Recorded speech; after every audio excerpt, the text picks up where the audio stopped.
या व्यासपीठावर बोलवणारी अनेकांनी मला बरेच जणांचे फोन आले, आत्ता नाही पण याच्या अगोदर आम्ही यांची मुलाखत ठेवली होती, सुरेखा पुणेकरांची ठेवली होती, त्याच्या अगोदर आम्ही ठेवली होती मधु कांबीकरांची मुलाखत ठेवली होती आणि आता ही आपली नावनी सम्राज्ञी म्हणून आपण तिसरी मुलाखत तुमची ठेवतोय। या साहित्य संमेलनाचा बेस साहित्य आणि कला आहे ताई। माणूस जगतो तो कलेवर जगतो। आपल्या छंदाचं रूपांतर जेव्हा कला आणि कलातून अर्थार्जन करण्यासाठी करतो त्यावेळी ती एक बाई असते, ती माणूस असते। आज संमेलनाध्यक्षांनी अतिशय सुंदर विचार मांडले मानगावकर ताईंनी, नीलमताईंनी इतकं छान म्हणजे वास्तवता जे आहे ते समोर ठेवलं आणि महाजनांनी या ठिकाणी ती कृती करत होते ती सांगितली। रिअली आतून मन भरून येत होतं। खरोखरच स्वचं अस्तित्व जपत असताना नेमकं आपण कुठे याचं जाण आणि भान ठेवण्यासाठी अशा प्रकारची साहित्य संमेलन खूप महत्त्वाची आहे। आज ताईंना बोलवण्याचा उद्देशच हा की यांच्या या मुलाखतीतून एक कला अर्थार्जनाबरोबरच समाज प्रबोधन कसं करू शकते याचं सुंदर असं उदाहरण म्हणजे आज रेश्माताई मुसळे आणि त्यांची आपण मुलाखत ऐकणार आहोत आणि त्याच्यातून जे जे छान छान आहे आपल्याला ते सगळं स्वतःच्या जीवनामध्ये उपभोगण्यासाठी आणि त्याचा उपयोग करण्यासाठी वापरणार आहोत। आपला जास्त वेळ न घेता मी सरांना विनंती करते की अगोदरच्या 2 मुलाखती होत्या, एक महाजन सर बोलून गेले, मंजूताईंचा फोन आला लोडाजींचा की त्यांना अचानक गुजरातमध्ये जावं लागलं त्यामुळे त्या आल्या नाहीयेत। त्यांचा फोन आला, त्यांच्या पीएनचा आला, त्यांचा आला, त्यामुळे त्यांनाही मी मुलाखतीसाठी का बोलवलं होतं, उद्देश हा होता की राजकारणामध्ये असणारा एक पुरुष, त्याची ती बायको स्वतःची मैत्रीण नव्हती, स्वतःची ओळख निर्माण करतेय। सुरेखा कटारिया ही माझी स्वतःची ओळख आहे। सुरेखा प्रकाश कटारिया ही माझी आणि माझ्या नवऱ्यानं माझी करून दिलेली ओळख आहे।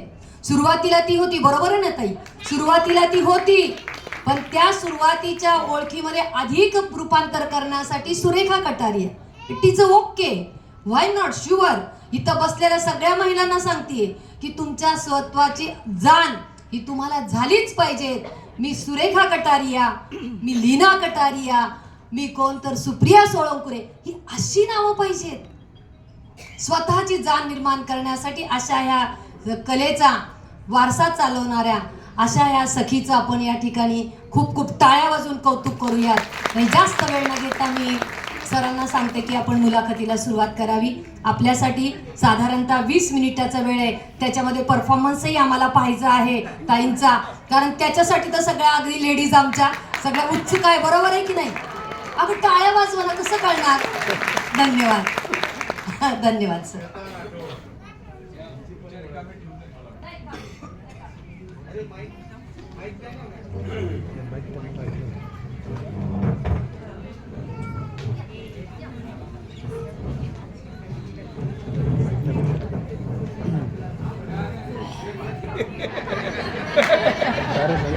महाराष्ट्रात खुर्चीची ओढावढ आहे आणि एवढी असेल मला वाटलं नव्हतं।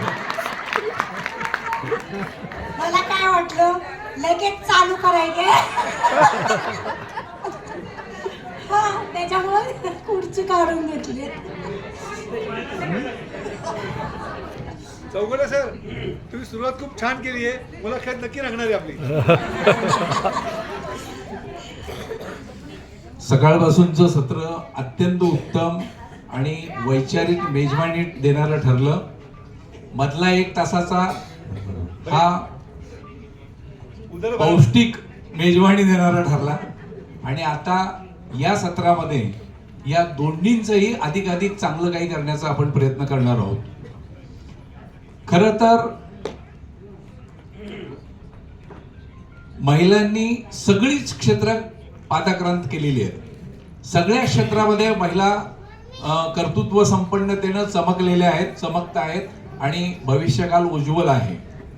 पण काही गोष्टीमध्ये जेव्हा स्टेजवर महिला असते तेव्हा वेगळ्या भावनेनं, वेगळ्या नजरेनं बघितलं जातं, एक कला म्हणूनही बघितलं जातं, पण एकंदर पेशा म्हणून बघितला जातो त्यावेळेला तमाशा किंवा लावणी याकडं वेगळ्या अर्थाने बघितलं जातं।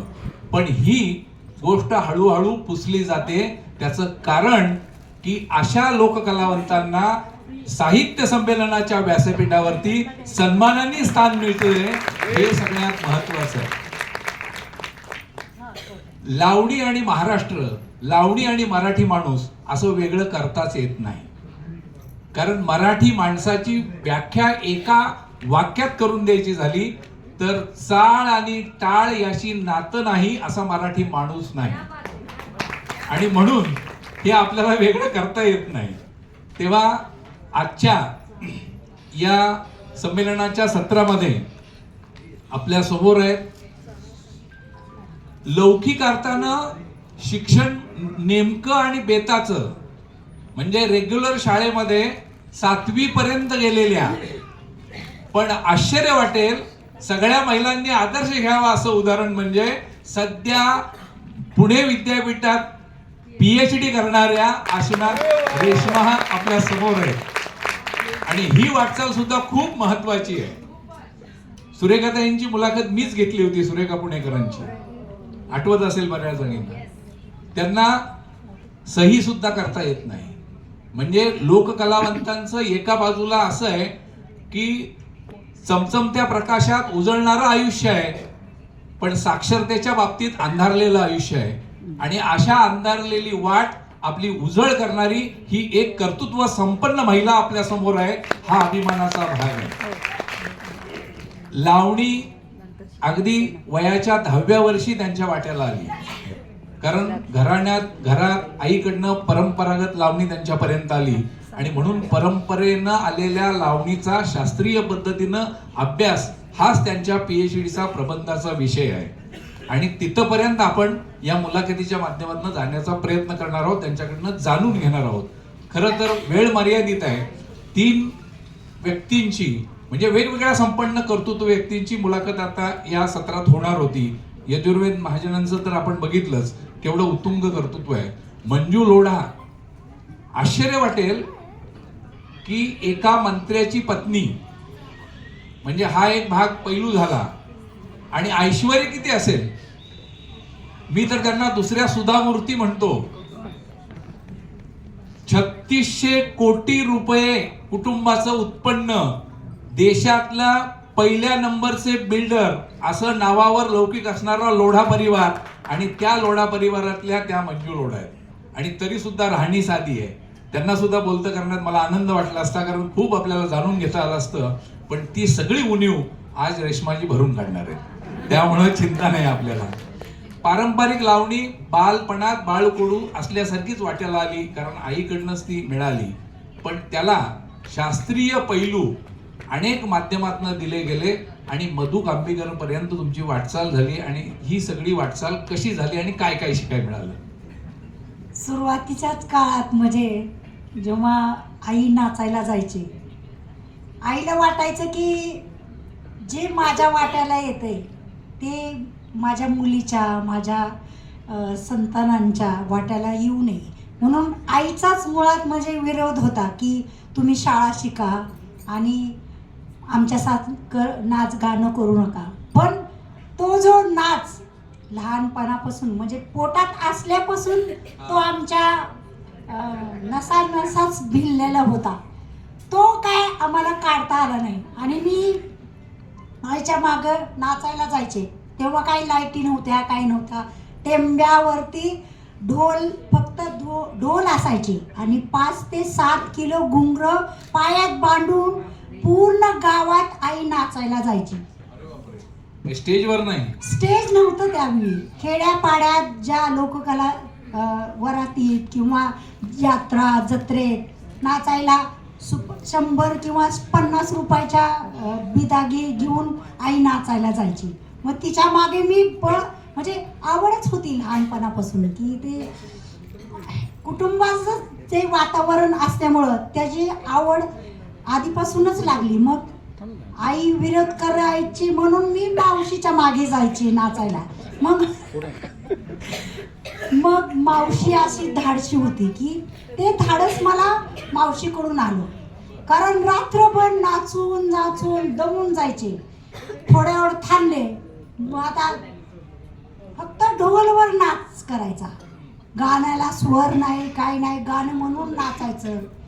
लाजली सीता स्वयंवराला, तेव्हा ती मावशी गाणं म्हणून नाचायची ह्या पद्धतीने. मग कुठंतरी थांबलं, खूप दमलं, आता कसं विरोध पण करता येत नाही, अख्खं गाव आणि एक नाचणारी बाई, विरोध कसा करणार? मग स्वतःपाशी एक ब्लेडची पत्ती ठेवायची.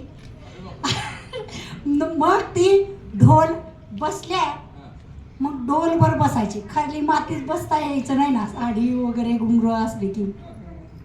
त्या ढोलवर बसायचं आणि कंटाळा आला की मग त्या ढोलला पट्टी मारायची, ढोल फोडून टाकायचं. अशा पद्धतीने की आपले जे आपल्यावर जो अन्याय होतो तो अन्याय कसा थांबवायचा, मुकपणे त्याचा कसा विरोध करायचा, तेव्हापासून मी शिकले. ते वा, ही बंडखोरीची वेगळीच पद्धत असली, ढोलच फोडून टाकायला. मग आता ते इतकं स्टेजवर नाचणं किंवा अनवाणी नाचणं ह्या सगळ्या गोष्टी आहेत, पण रस्त्यावर चौकात खड्यात कसं काय शक्य असायचं? शक्य म्हणजे त्याला परिस्थिती शिकवते माणसाला. ती सहनशक्ती त्या परिस्थितीनुसार येते. कारण उद्या काय खायचं, किंवा गावाच्या बाहेर ती घरं असायची कोलाट्यांची, त्यांना गावामध्ये जागा नसायची. मग त्यांनी जगायचं कसं, किंवा लोक जे भटक्या विमुक्त लोकांना लांबच ठेवायचे नाही. जसं की जेव्हा तळ्यासाठी, एका पाण्यासाठी जेव्हा बाबासाहेबांना आंदोलन करायची वेळ आली, ती प्रथा पहिल्यापासूनच होती ना. भटक्या विमुक्त किंवा बाहेरच्या जातीतल्या लोकांना गावाच्या बाहेर ठेवलं जायचं. मग त्यांनी जगायचं कसं, म्हणजे रोज पोटाला भाकरी लागते, मग ती कशी कमवायची? मग ह्या पद्धतीने नाच गाणं करून मग ती कमवायची. मग ती कमवायची तर तुम्हाला खायला तर लागतं, मग ते सहन करणं गरजेचं आहे ना तुम्हाला. त्याच्यामुळं मग ती पहिल्यापासून सवय लागली की नाच खडे असो, ते खडे म्हणजे फुलं वाटतात. मग खड्यांना फुले समजली, किती किती गोष्ट आहे.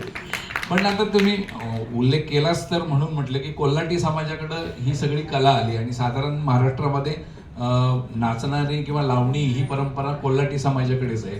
ही समाजाकडे परंपरा आली कशी? कारण तुम्ही लावणीच्या अभ्यासक आहात म्हणून विचारतोय. पूर्वीच्या काळात जेव्हा अफजल खानाने काय तळ ठोकला होता महाराष्ट्रामध्ये, तेव्हा त्यांनी जलाल खाना आपल्यासोबत आणला होता. कारण सैनिकांचं किंवा ह्यांचं शरवणहरण करण्यासाठी किंवा त्यांचे काय जखमा विसरण्यासाठी त्यांच्या मनोरंजनाची व्यवस्था त्यांनी केलेली होती. आणि त्यावेळी कळवाताच्या ज्या महिला होत्या, नाच गाणं करणारा वगैरे अशा, त्या महिला त्या जलालखान्यात होत्या.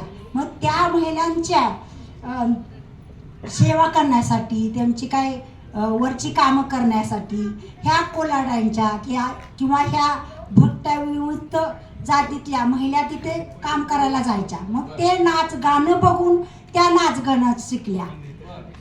आणि त्यानंतर मग स्वतःच नाच गाणं वगैरे ही सुरुवात झाली. वा, आम्ही पेशवाईपासून समजत होतो, म्हणजे त्याच्या आधीचा इतिहास तुम्ही सांगितला, किती छान. आता मग तुमची परंपरेनं तुम्ही लावणी शिकत होता, हो, हो. पण मग यमुनाबाई वाईकर किंवा अशा ज्या परंपरागत लावण्या किंवा पांडुरंग घोटकरांनी तुम्हाला मार्गदर्शन केलं, मधु कांबीकरांकडे गेलात, किंवा हा जो टप्पा होता हो. याच्यात पारंपरिक काय काय शिकलात?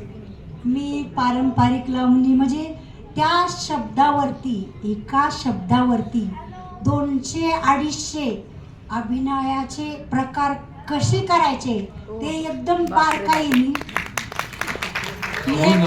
मी एक तुम्हाला प्रात्यक्षिक दाखवते. त्याला वेशभूषा, केशभूषा नसली तरी त्या शब्दातून, अभिनयाच्या माध्यमातून त्याला कशी सुंदरता आणायची मी यमुनाबाई वाईकडकर शिकली. पतंगाची लावणी होती अस्तमान दोन घटका भीड मर्यादा राहिली वा वा. रायाची सख्याची ग स्वारी घराकड आली सख्याची ग रायाची ग स्वारी घराकड आली. ह्या पद्धतीने वेगळ्या वेगळ्या पद्धतीने ज्या सखा रंगवला जायचो तो मी बघत होते लहानपणापासून. त्यामुळं ती काही चार सगळ्याच गोष्टीने आपण अवगत करू शकत नाही. त्यातल्या काही वाईट सोडून दिल्या आणि चांगल्या घेतल्या मी. वा वा वा. मग या लावणीच्या वेगवेगळ्या कार्यक्रमांमध्ये मधु कांबीकरांची सखी माझी लावणी हा एक वेगळा प्रयोग झाला आणि त्याच्यामध्ये तुम्ही करत होतात. मग त्या टप्प्यावर मधु कांबीकरांकडनं काय काय शिकायला मिळालं किंवा काय वेगळं तुम्हाला आत्मसात करता आलं?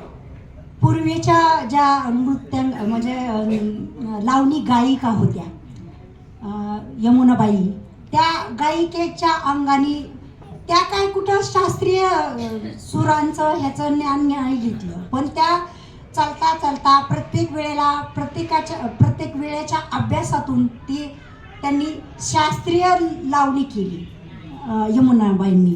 पण त्यानंतरच्या काळात लक्ष्मीबाई कोल्हापूरकर किंवा मधु कांबीकर ह्यांनी काय केलं की लावणीमध्ये एक वेगळा काहीतरी, प्रत्येकाला असं वाटतं की माझ्या कलेचा वेगळं पण काहीतरी असावं. त्याच्यामुळं त्यांनी काय केलं की कथक शिकल्या आणि कथकचा उपयोग त्यांनी लावणीमध्ये केला आणि तिथून सुरुवात झाली की नृत्याची लावणी आली. तशी ती बैठकीची किंवा अदाकारीची लावणी होती. पण ह्या नंतरच्या काळात जेव्हा ह्यांनी कथक वगैरेचा अभ्यास केल्यामुळं त्यांनी आणि त्याच्यात जसं पिक्चरमध्ये संगीत असतं, वेगळे प्रकार केले जातात लावणीचे मध्ये, तसे मग त्या लावणीचे एक एक लावणी 15 ते 20 दिवस आम्हाला सेट करायला जायची. म्हणजे त्याच्यात म्युझिक आलं, त्याच्यात अदाकारी आली, नृत्य आलं, म्हणजे सगळ्या गोष्टीचा संगम करून ती लावणी त्यांनी इतकी सुंदर केली की ते म्हणजे त्या काळात 99ला मला त्यांच्याकडं 2 वर्ष आम्ही फक्त प्रॅक्टिसच करत होतो त्या लावण्यांची. त्या 2 वर्षाच्या याच्यात जसं MA ला 2 वर्ष असतात तसे 2 वर्षात माझं एक विद्यापीठाचं शिक्षण झालं लावणीचं. बर. हे लावणीचं करत असताना स्वतंत्र कार्यक्रम सुरू करावा असं का वाटलं आणि मग त्याचं काय यश मिळत गेलं? एक म्हणजे लावणीच्या प्रकाराला काहीतरी वेगळेपण आणायचं. दुसरी गोष्ट पोटाचा प्रश्न होता की 10-5 लोक जगवायची, मग ती कशी जगवायची. मग मधु कांबीकरकडे मी प्रयोग पण करत होते. 2099 ते 2005 पर्यंत मी त्यांच्याबरोबर कार्यक्रम केले आणि नंतर त्यांनी प्रोग्राम बंद केला. मग आता काय करायचं, आपला अभ्यास बंद होणार, दुसऱ्या कार्यक्रमात गेलं तर आपलं अस्तित्व राहणार नाही. कारण जे ते म्हणणार तेच आपल्याला करावं लागलं. तू हिंदी गाणं कर म्हणलं की हिंदीच करावं लागलं ना.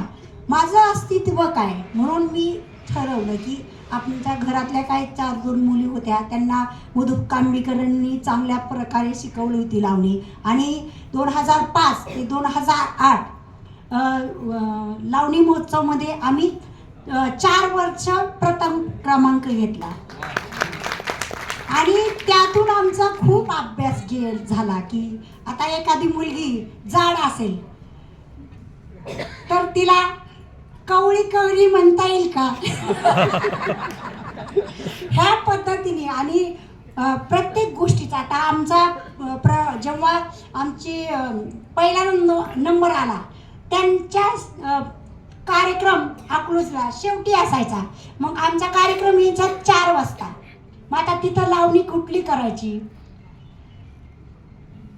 तांबडं फुतळं असं आता राजसा कशाला कोंबडं झाकायचं. तांबडं फुटलं आता राजसा कशाला कोंबडं झाकायचं. या पद्धतीने आम्ही वेशभूषा म्हणजे किंवा कुठल्या मुलीला कुठली लावणी सूट होईल त्या पद्धतीने अभ्यास करून आम्ही स्पर्धेत उतरायचो. मग त्यावेळी सगळ्या मुलींचा अभ्यास करून घेतला मधुकांबिकरनी. मग तो अभ्यास तसाच राहून गेला असता. मग मी ठरवलं नाही आता त्यांनी कार्यक्रम बंद केला मग आपण चालू करायचा. अशा पद्धतीने मी पण स्वतंत्र कार्यक्रम चालू केला. स्वतःचे लावणीचे कार्यक्रम करता करता महाराष्ट्रातल्या केवळ नाही तर देशभरातल्या अनेक महोत्सवामध्ये जिथं जिथं नृत्य चालतं अशा सगळ्या संगीत महोत्सवामध्ये लावणी सादर करण्याचं भाग्य यांना लाभलं. आणि एवढंच नाही तर जगातल्या 7 देशांमध्ये त्यांनी रंगमंचांवरनं लावणी सादर केलेली आहे. आणि त्यासाठी त्यांच्याकडे अनुभवाचा खजिना आहे पण वेळ आपल्याकडे मर्यादित आहे त्यामुळं आपण थोडक्यात जातोय. तर हे सगळं करत असताना शिक्षणाची शिक्षणाकडे म्हणजे ती ओढ जिद्द कशी निर्माण झाली थोडक्यात सांगा. काय झालं, मुंबई विद्यापीठात मी लावणी शिकवायला जायचे. मग काय होतं की आपल्याकडे आहे सगळं पण ते द्यायचं कसं, शिकवायचं कसं. मग म्हणलं नाही आपल्याला शिकण्याची गरज आहे. आणि मग 7वी नंतर मी तयारीची परीक्षा दिली आणि पूर्वतयारी पास झाले. आणि त्यानंतर BA केलं मुक्त विद्यापीठात. आणि परत अजून तुम्हाला काय लिहायचं असेल, तुम्हाला सांगतो व्हायचं असेल तर तुम्हाला चांगली बैठकीची गरज असते, चांगल्या अभ्यासाची गरज असते किंवा तुम्ही शिकवत असताना काही गोष्टी शिकायची पण गरज असते. त्याच्यामुळं मग मी पुणे विद्यापीठात MA केलं आणि अभ्यासाची मला सवय लागली. वा, पुणे विद्यापीठात 2 वर्षे रेग्युलर MA केलं. हो. मग त्यावेळेला कार्यक्रमाचं कसं ऍडजस्टमेंट केलं? मी आता काय झालं, माझी परीक्षाच होती की कला म्हणत होती की तू मला सोडू नको आणि शिक्षण म्हणत होता की तू अर्धवट हे सोडू नको. आणि त्याच वेळेत मला सरांनी माझ्याकडून प्रॉमिस घेतलं की नाही ॲडमिशन देतो पण तुम्ही रेग्युलर आल्या पाहिजे. मला माहिती आहे म्हणलं तुमच्यावर रोज कार्यक्रम असतात. मी रोज कार्यक्रम करायचे. मग त्यावेळी मी सरांना प्रॉमिस केलं की मी माझे प्रोग्राम ठेवून रोज मी MAला येत जाईल. आणि त्याच वेळेस असं झालं की मी ICCRला अर्ज केला होता, तो माझा मान्य झाला आणि आम्हाला फिजीला जायचं निमंत्रण आलं. पण त्यावेळी मी 2-3 दिवस प्रोग्राम केले पण मी अभ्यास सोडला नाही. तिथं पण मी मुलं बसलेले असताना त्यांना म्हणायचे काही महत्त्वाचं असेल तर व्हिडिओ कॉलनी मला ऐकवा. लावणीचा अभ्यास, लावणीमधनं PhD ही तर सुरूच आहे पण याच बरोबरीनं तुम्ही पारंपरिक लावणीविषयी अभ्यास करता. हो. तर मग आता पारंपरिक लावणीचा अभ्यास करताना जे काही समाजात दिसतंय म्हणजे गौतमी पाटीलच्या रूपानं असेल किंवा अन्य काही असेल, हा लावणीचा वेगळा प्रकार, त्याविषयी काय वाटतं? आता ते जसं म्युझिक आपलं भारतीय म्युझिक आता कोण ऐकतं का? तसंच झालेलं आहे. ज्यांना अभ्यास करायचा ते अभ्यास करणारे लोक ही नवीन वर्जनची लावणी ऐकतात का? तसंच आहे की जी काय म्हणतात शास्त्रीय लावणी आहे ती अभ्यासू लोकच करतात. हे असे इतर पाटील लोकांनी यावं का ह्या तुमच्या?